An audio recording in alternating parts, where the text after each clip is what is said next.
Bonjour. Alors, nous allons commencer par un petit mot sur la paracha du Shabbat qui vient de passer, la paracha de Hémor. On voit au chapitre 23 de Vaïkra, verset 22, Uvekutzrechem et ketzirartzechem, lo techale peat sadcha bekutzrecha, veleket ketzirecha lo telaket, le'ani velager ta'azov otam, ani Hashem elokechem. C'est donc la mitzvah de Péa et de Leket, la mitzvah de laisser un coin du champ pour les pauvres, et également pour les pauvres de ne pas ramasser les épis qui tombent s'il y en a un ou deux, comme dit Rashi dans la paracha de Kodoshim où on voit cette mitzvah également. Alors dans la paracha de Hémor, à propos de la fin du verset, Ani Hashem Elokechem, Rashi dit Neeman Leshalem Sachar, je suis Hashem votre Dieu, c'est pour dire que Hashem est Neeman, fidèle de payer le salaire, de récompenser celui qui accomplirait ses mitzvot. Si on retourne à la paracha de Kedoshim, donc comme on a dit, on voit déjà ces mitzvot-là, et qu'on regarde Rashi sur ces mêmes mots, donc là c'est au chapitre 19, verset 10, Ani Hashem Elokechem, Rashi dit Dayan Leipara. Rashi dit je suis un Dayan pour punir, je suis juge de punir. Voilà, donc si on compare ces deux Rashi, on remarque qu'il y a un Rashi, si on peut dire, avec un Lashon caché, qui parle durement, qui parle de punition, tandis que dans notre paracha, Rashi parle de récompense, donc on peut dire de manière plus tendre. Bon, il y a déjà une première question par rapport à ce passage. Quelle est la raison pour laquelle il se trouve au milieu de ce passage de la paracha Hémor qui parle des fêtes? Bon, ça c'est l'explication que Rashi rapporte au nom du Midrash, de dire que celui qui accomplit les mitzvot liés au matnot aniyim, donc des dons aux pauvres, alors c'est comme s'il avait construit le Beth Amikdash et qu'il y avait apporté les korbanot.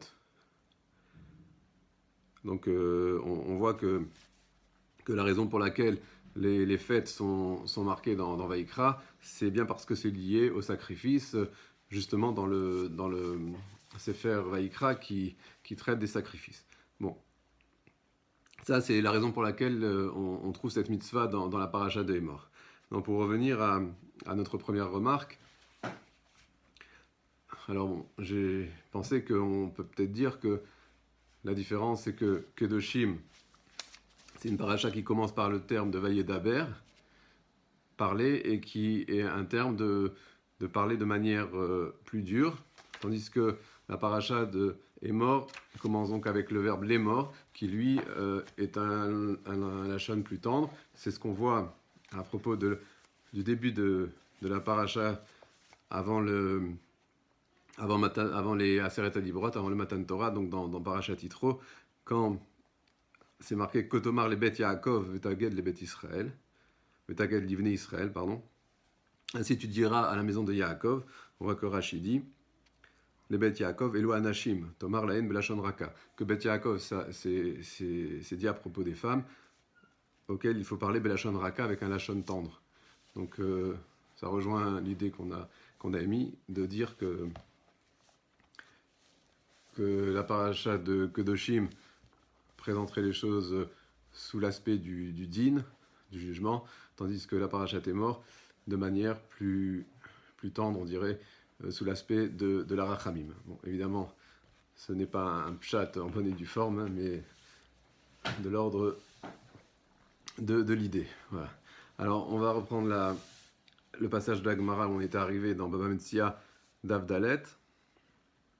Donc, c'est toujours à propos du din de Rabbi Chia qui figure d'Av Gimel Amud Aleph, à propos de deux témoins qui viennent témoigner qu'une personne doit de l'argent et que cette personne nie une partie de l'argent qu'on lui réclame. Donc, il y a un témoignage sur une partie, il y a une négation sur une autre partie sur laquelle il n'y a pas de témoignage. Et là, Rabbi Chia dit que la personne à qui on réclame doit jurer sur cette partie-là, bien qu'il n'y a pas de témoignage. Alors, sur la partie sur laquelle il y a un témoignage, il paye puisqu'il y a un témoignage, et sur l'autre partie, il jure. Donc, la Gemara discute sur le bien fondé de cette halakha de Rabbi Chia, et d'où est-ce qu'on peut l'apprendre. Donc là, en haut de Davdalet, la Gemara va dire, et là, Amar Rav Papa, mais Rav Papa a dit, Atem Gilgul Shvoa de Echad, d'où on apprend cette halakha, de Gilgul Shvoa de Echad, c'est-à-dire la halakha qui dit que lorsque un témoin vient témoigner sur une somme, alors la personne à qui l'on réclame cette somme doit jurer sur l'autre partie. Rashi, Gilgul Shvoa de Echad, Imnit Chayav lo Shvoa al Yede Echad. Si quelqu'un a été rendu chayav, tenu de jurer, parce qu'un témoin est venu témoigner, Ve'aita alav ta'ana acheret. Maintenant, il avait une autre ta'ana, il lui réclamait autre chose, puisqu'il doit jurer à cause du témoignage du Yed Echad, puisque lorsqu'un témoin vient témoigner, il rend chayav la personne de jurer. Ça n'est pas considéré par la Torah comme un témoignage sur laquelle on peut faire jurer directement, puisqu'il n'y a pas de deux témoins. Par contre, on le fait jurer. Et là, on dit que s'il y a une autre ta'ana, alors ça s'appelle Gilgul Shvoa, on fait rouler la Shvoa, et puisqu'il doit déjà jurer une première fois, on va lui demander de jurer sur l'autre ta'ana, sur la deuxième chose pour laquelle on le réclame. Donc, cela correspond à la halakha de Rabbi Chia, sauf que dans le cas de Rabbi Chia, il y a deux témoins. Dit la Gemara, Mal et Gilgul Shvoa de Echad, Sheken Shvoa Goreret Shvoa. Il y a une différence, c'est que dans le cas de Gilgul Shvoa, quand on fait rouler la Shvoa du Yed Echad, du seul témoin, alors dans ce cas-là, Shvoa Goreret Shvoa, il y a une première Shvoa, un premier serment qui est imposé à la personne, et à partir de ce serment qui est imposé, on en fait rouler un autre, Shvoa Goreret Shvoa. Tomar Ve'edim dit dans Edim, dans le cas de deux témoins, donc dans le cas de Rabbi Chia, des mamon kamechayve. Là, les témoins, ils viennent rendre chayav la personne. De mamon, c'est une obligation en bonne et due forme du fait qu'il y a un témoignage. Donc, qui dit que dans ce cas-là, où il n'y a pas de shvoa au départ, où il n'y a pas de serment imposé au départ, je vais imposer une shvoa sur l'autre partie. Dit la Gemara, piv yochiach. Là, je vais te rapporter le cas de piv. Piv, c'est le cas de Odad Baldin, lorsque une personne reconnaît, à propos duquel on a dit que également, lorsqu'une personne reconnaît une partie de la somme, elle doit jurer sur l'autre partie de la somme. C'est le cas de Oda Bemiktsat. Ensuite, Mal et Piv, Sheken Eno Be'akrasha. C'est quoi la différence entre le cas de Oda Baldin et le cas de Rabbi Chia? C'est que dans le cas de Oda Piv, dans le cas où il reconnaît, Sheken Eno Be'akrasha. Ça n'est pas contredisable. Comme on a dit, Oda Baldin Keme'aidim Dame. Lorsqu'une personne reconnaît, c'est comme s'il y avait un sans témoignage. Donc là, ce n'est pas contredisable.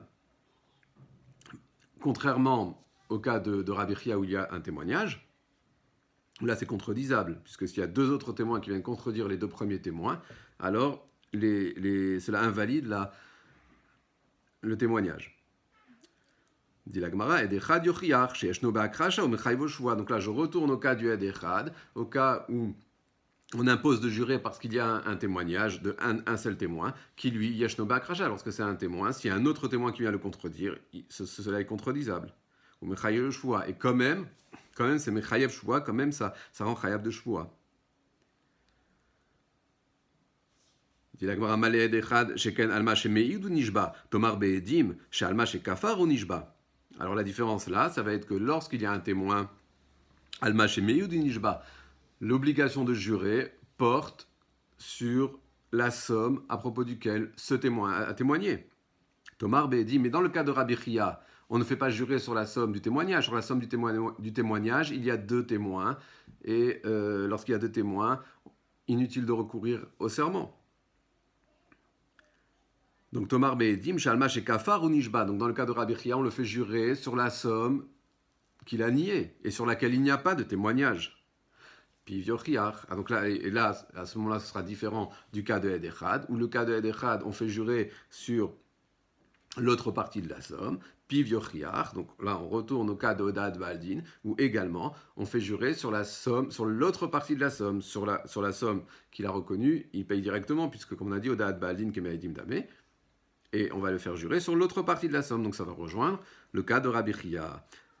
Chazar adin, lo reize kereize, velo reize kereize, atzad hashave shebaen, shal yede ta'ana ukfira en bayin, venishba, afani aviedim shal yede ta'ana ukfira en bayin venishba.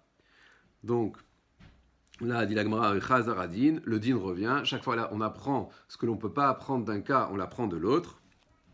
L'oreisé, kéréisé, la caractéristique de l'un n'est pas comme la caractéristique de l'autre, mais l'oreisé, kéréisé, et inversement, Atzad, Achav et quel est le point commun des deux, donc du cas de Edechad et de Odad Baldin, du cas de lorsqu'il y a un témoin et lorsqu'il reconnaît, Shaliede Ta'ana ou Kfira en Bain, dans tous les cas, c'est Aliede Ta'ana ou Kfira, on lui réclame quelque chose et il nie une partie.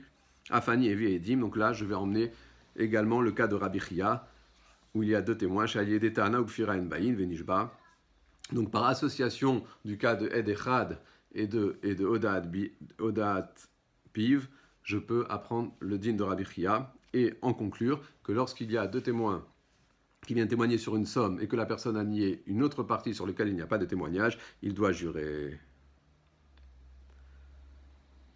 Mais la Gemara va continuer à objecter et va dire Maleatzad Ashav Shebaen Sheken lo Urzak Kafran Tomar Beedim Sheken Urzak Kafran. Il y a encore quelque chose qui est commun aux deux cas, au cas du Oda Baldin et de un témoin, qu'il n'y a pas a priori dans le cas de deux témoins. C'est quoi? C'est le Urzak Kafran, que dans le cas où il y a un témoin, il n'est pas Urzak Kafran, il n'y a pas de présomption que c'est quelqu'un qui renie. Parce qu'un témoin n'est pas suffisant pour appliquer à quelqu'un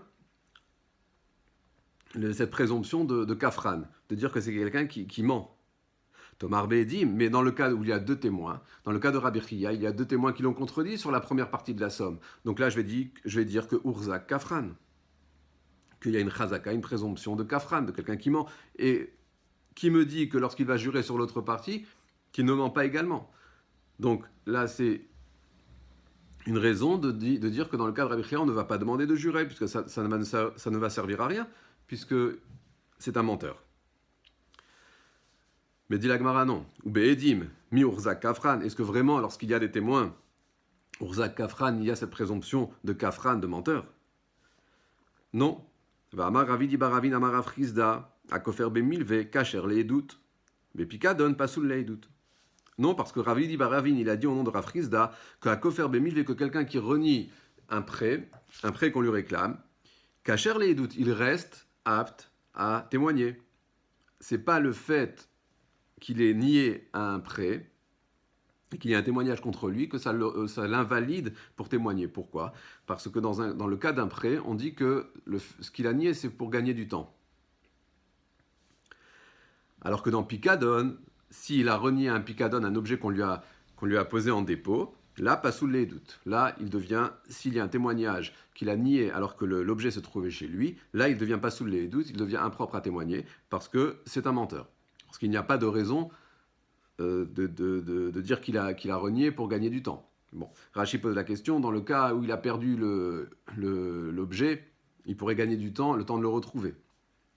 Alors là, Rashi va dire qu'on parle dans un cas où les témoins témoignent également qu'il n'avait pas perdu.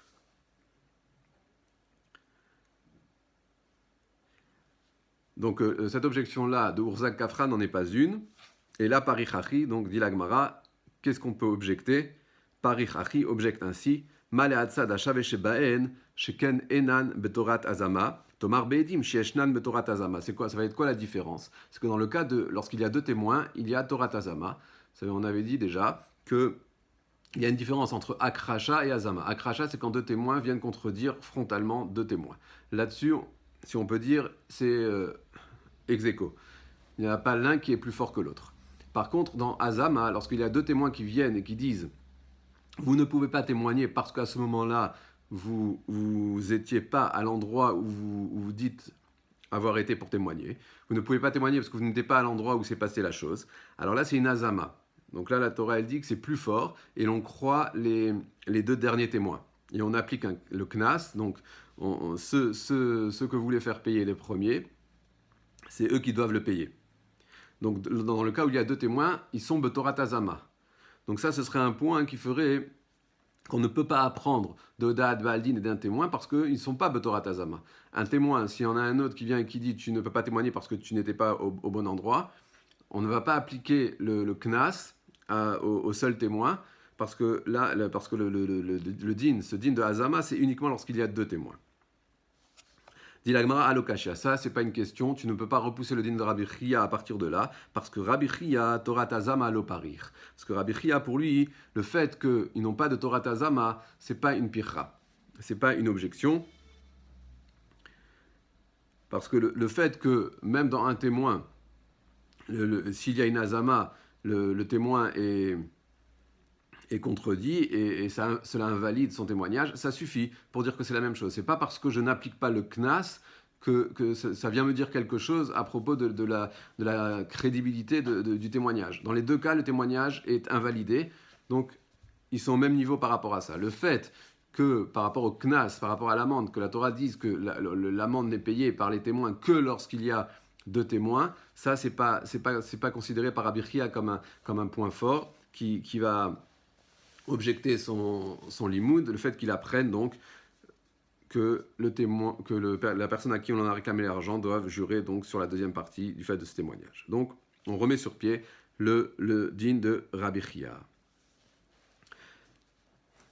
La Gemara va continuer. Et la Deka Amar Vetanatuna. Quel va être le problème? En fait, c'est sur ce qu'il a été dit à la suite, donc Dav Gimel Amud Aleph, à la suite du din de Rabbi Chia, de la halakha de Rabbi Chia, la Gemara avait dit Vetanatuna, ça veut dire elle avait appuyé le din de Rabbi Chia à partir de la Mishnah. À partir de la Mishnah de Shnai Mochazin de Talit, donc la Mishnah où l'on se trouve, au début de Bava Metzia, de deux personnes qui attrapent un talit. Et donc on avait dit que ce Rabbi Chia appuyait son din à partir de Shnai Mochazin de Talit, du cas de deux personnes qui attrapent un talit.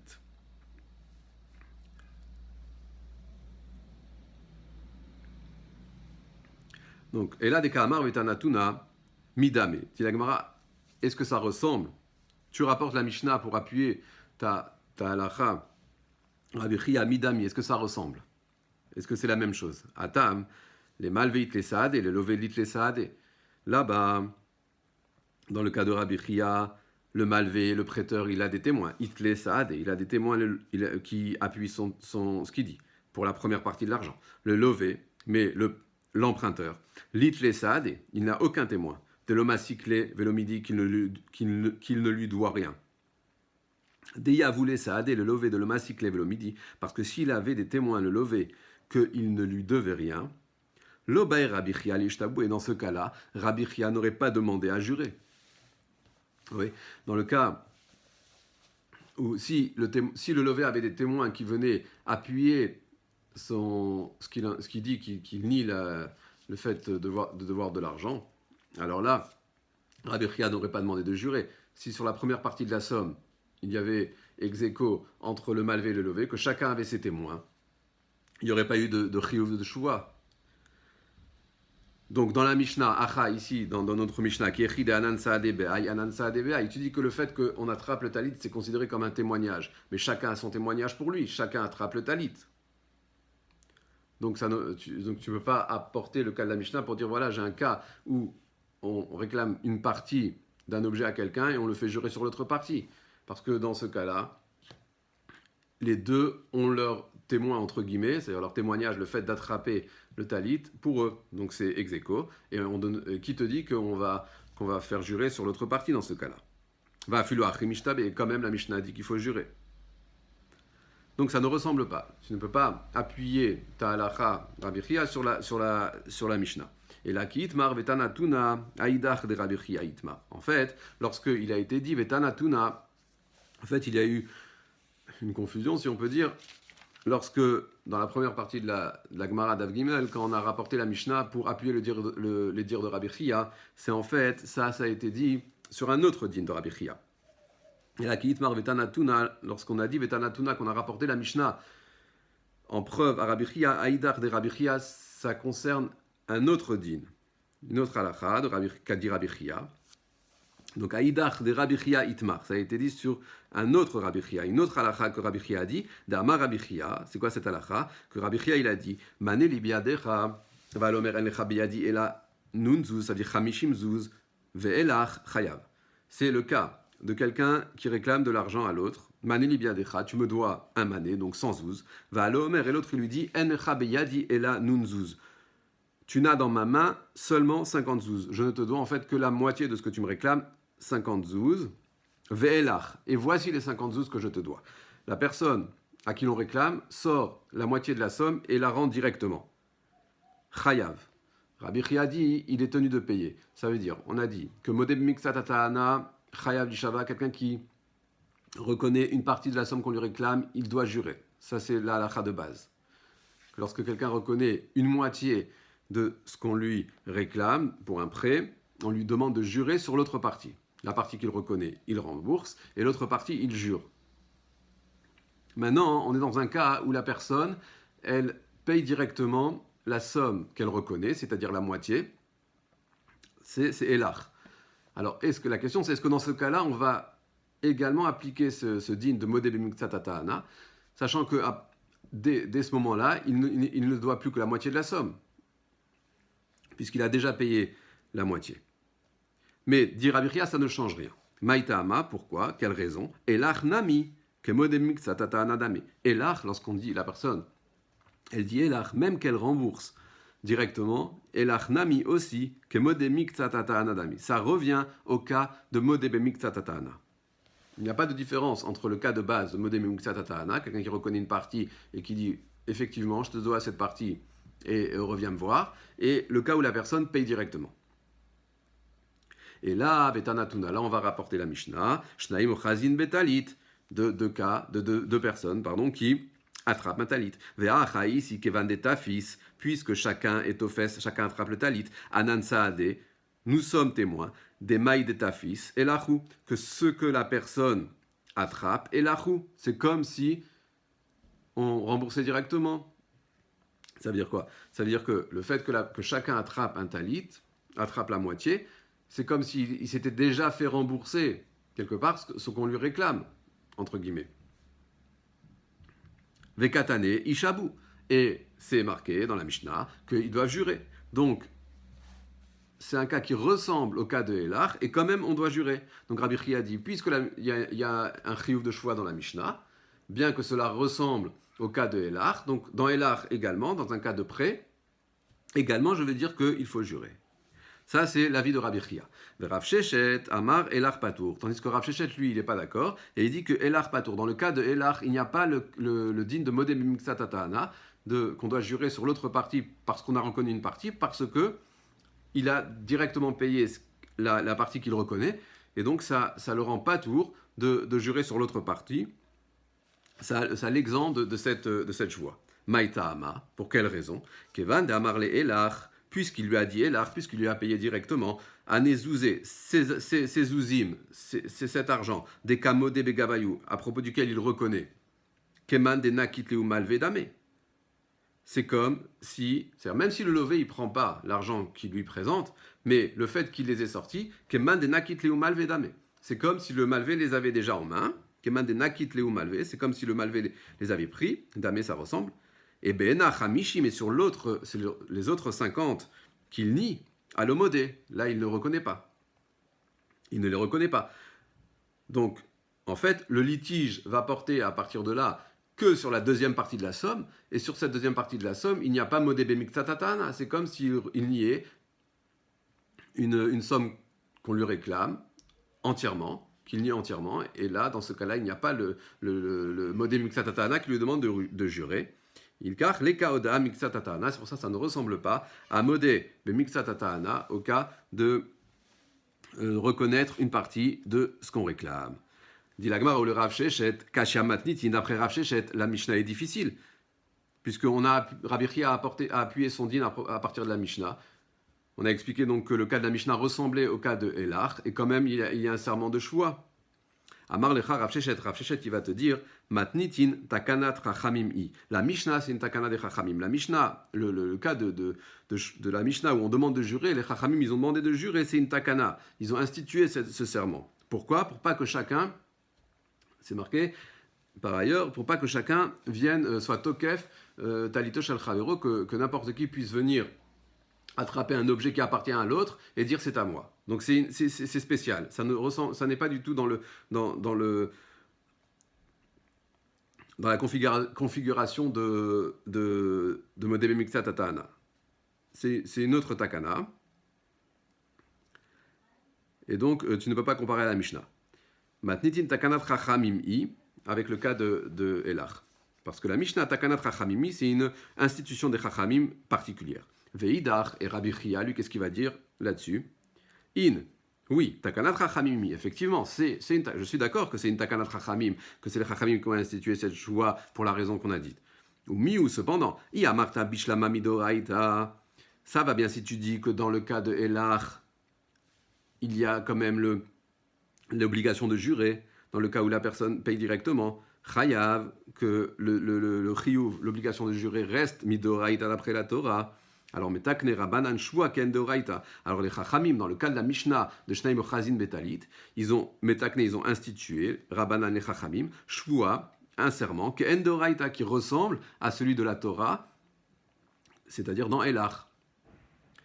Puisque Rabbi Chia dit que dans Elach, il y a encore une obligation de jurer d'après la Torah, alors, dans le cas de la Mishnah, c'est vrai que ce n'est pas le même cas exactement, mais les Chachamim auront institué une choua qui rejoint celle de Raïta. Et là, Iamarta midoraita Elach patour. Mais si tu dis que d'après la Torah, dans le cas de Elach, lorsque la personne paye directement la somme qu'elle reconnaît, il est patour, la Torah dit que il ne doit pas jurer. Si tu dis ça, alors metakne rabanan, les Chachamim auront institué choua, une choua, un serment de l'état de kevata bedoraita, qui n'aurait pas son correspondant dans un cas de doraita. Et ça, d'après Rabbi Chia, c'est pas possible. Les Chachamim ne peuvent pas instituer une takana qui n'a pas sa source, qui n'a pas quelque chose qui lui correspond d'après la Torah.